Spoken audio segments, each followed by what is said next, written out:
Assalamualaikum, halo adik-adik, ketemu lagi dengan kakak di channel Kimatika. Di video kali ini, kita akan belajar tentang pembagian dan pecahan bentuk aljabar.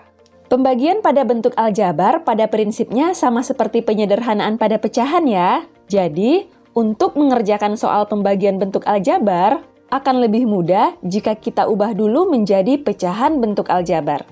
Misal, AX bagi BY ini akan sama saja dengan AX per BY.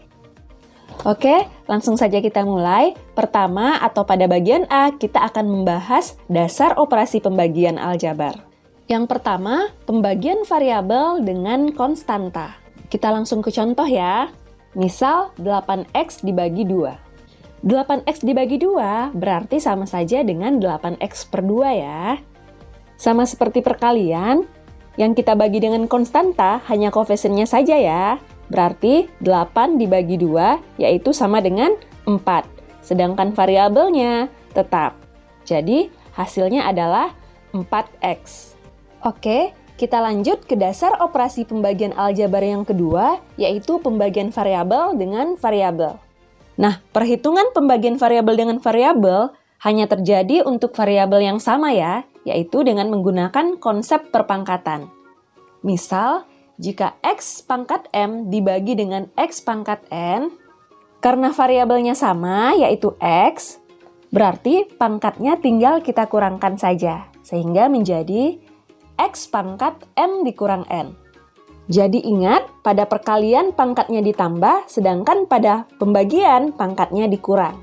Contoh, X pangkat 5 dibagi X pangkat 3. Karena variabelnya sama, yaitu X, berarti kita tinggal kurangkan pangkatnya ya. Sehingga menjadi X pangkat 5 dikurang 3, atau sama dengan X pangkat 2. Contoh yang lain, misal X pangkat 2 dikali Y dikali Z pangkat 3 dibagi dengan X kali Y pangkat 2 kali Z pangkat 2. Nah, ini kita ubah dulu menjadi bentuk pecahan ya. Jadinya X pangkat 2 YZ pangkat 3 per XY pangkat 2 Z pangkat 2. Kemudian kita hitung atau kita bagi variabel yang sama dengan konsep perpangkatan. Jadi X dengan X, Y dengan Y, dan Z dengan Z ya. Kita mulai dari X dulu, X pangkat 2 per atau bagi dengan X. Berarti pangkatnya dikurang, jadinya X pangkat 2 dikurang 1. Kemudian Y dibagi dengan Y pangkat 2. Kalau Y saja berarti itu artinya Y pangkat 1, jadinya Y pangkat 1 dikurang 2. Lanjut yang Z jadinya Z pangkat 3 dikurang 2. Sekarang tinggal kita hitung, jadinya X pangkat 1 tidak perlu ditulis ya.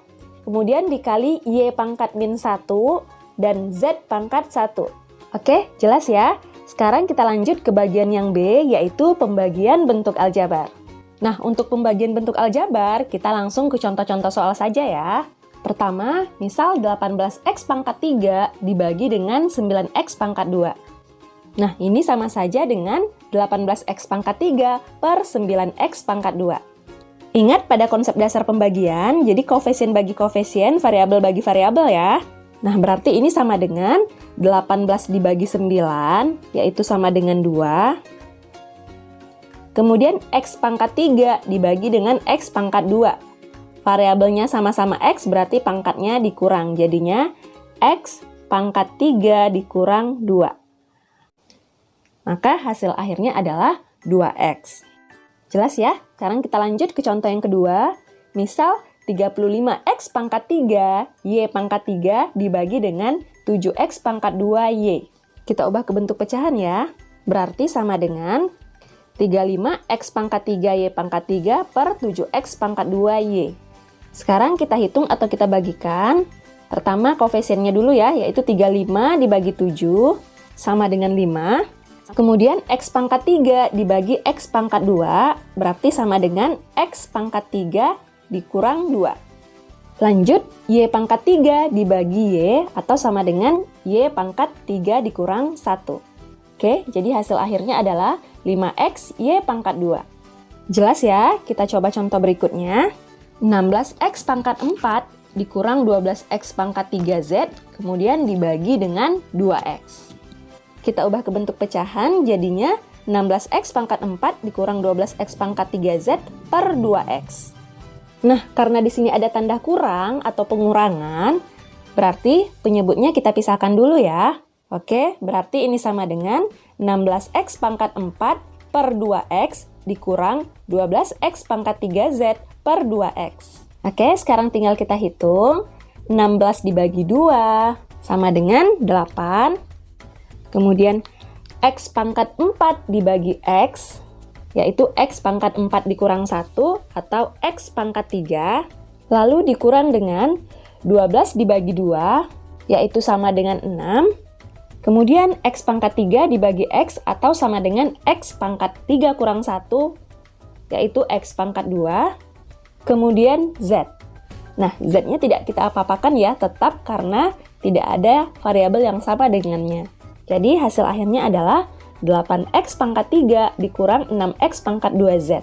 Oke, kita coba soal yang lain lagi. Misal soalnya seperti ini. 6a pangkat 3x pangkat 3 dikurang 12a pangkat 4x pangkat 3 ditambah a pangkat 3x pangkat 2 per 3a pangkat 3x.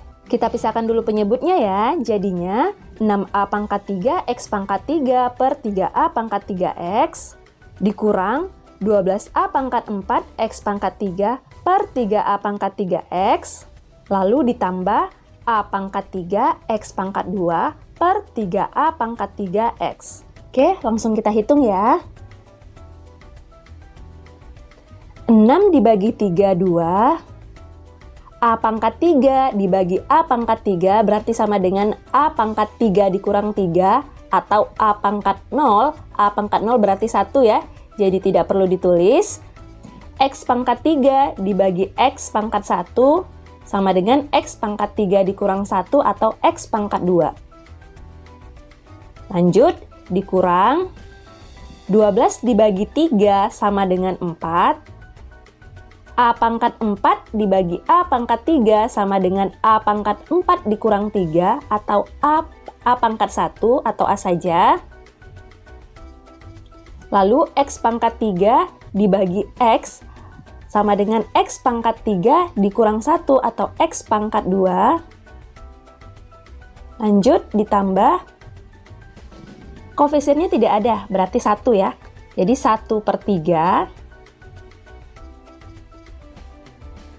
A pangkat 3 dibagi A pangkat 3 sama dengan A pangkat 0 atau 1 tidak perlu ditulis. X pangkat 2 per X pangkat 1 atau sama dengan X saja. Nah, jadi inilah hasil akhirnya yaitu 2x pangkat 2 dikurang 4ax pangkat 2 ditambah 1 per 3x. Oke, jelas ya? Sekarang kita lanjut ke bagian C, yaitu tentang operasi pecahan bentuk aljabar. Konsepnya sama seperti operasi pada pecahan biasa ya. Oke, kita mulai pada penjumlahan dan pengurangannya dulu. Misal, 1 per x dikurang x per 2. Ingat, pada penjumlahan dan pengurangan pecahan, kita harus samakan penyebutnya dulu ya. Nah, pada bentuk aljabar, untuk mencari KPK atau penyebut yang sama, kita tinggal kalikan penyebutnya saja. Berarti pada soal ini, penyebutnya adalah X dikali 2 atau sama dengan 2X. Lanjut, sekarang kita cari pembilangnya. Perhatikan, karena X berubah menjadi 2X, ini karena dikali dengan 2, maka si pembilang atau 1 juga harus dikali dengan 2. 1 kali 2 sama dengan 2. Kemudian untuk penyebut yang ini, 2 berubah menjadi 2x. Berarti ini dikali dengan x. Karena penyebut atau 2 dikali dengan x, maka pembilang atau x-nya juga harus dikali dengan x. Jadinya x pangkat 2. Berarti hasil akhirnya adalah 2 dikurang x pangkat 2 per 2x. Untuk penjumlahan caranya sama aja ya. Jadi sekarang kita langsung saja lanjut ke perkalian dan pembagian pecahan bentuk aljabar. Contoh, P per 4Q dikali 6P per 7Q. Sama seperti konsep perkalian pecahan biasa ya, yaitu pembilang kali pembilang, penyebut kali penyebut. Berarti, P dikali 6P per 4Q dikali 7Q. P dikali 6P berarti sama dengan 6P pangkat 2 per 4Q dikali 7Q atau sama dengan 28Q pangkat 2. Nah, 6 dan 28-nya kita sederhanakan ya. Kita sama-sama bagi dengan 2. 6 dibagi 2, hasilnya 3. 28 dibagi 2, hasilnya 14. Maka hasil akhirnya adalah 3P pangkat 2 per 14Q pangkat 2. Kita lanjut ke contoh pembagian. Misal, 2 per 3X dibagi 4 per 5X pangkat 2. Pecahan yang pertama tetap, yaitu 2 per 3X. Tanda bagi berubah menjadi tanda kali. Syaratnya, pecahan yang kedua harus dibalik. Jadinya 5X pangkat 2 per 4. Oke, kita kalikan seperti cara sebelumnya, yaitu 2 dikali 5X pangkat 2 per 3X dikali 4. Atau sama dengan 10X pangkat 2 per 12X. 10 dan 12-nya kita sederhanakan ya, sama-sama kita bagi dengan 2. Jadinya 10 bagi 2 sama dengan 5, 12 bagi 2 sama dengan 6. Atau mau langsung kita coret di sini juga boleh ya. Di sini ada 2, sama-sama dibagi 2, 1, 4-nya dibagi 2, 2. Jadi 3 kali 2, 6. Sama ya. Kemudian untuk X pangkat 2 per X, karena variabelnya sama, berarti pangkatnya tinggal kita kurangkan saja ya, yaitu X pangkat 2 dikurang 1 atau sama dengan X. Jadi, hasil akhirnya adalah 5X per 6. Oke adik-adik, sekian dulu untuk video kali ini. Semoga paham dengan penjelasan kakak ya. Dan tunggu video selanjutnya tentang penerapan bentuk aljabar. Terima kasih. Wassalamualaikum warahmatullahi wabarakatuh.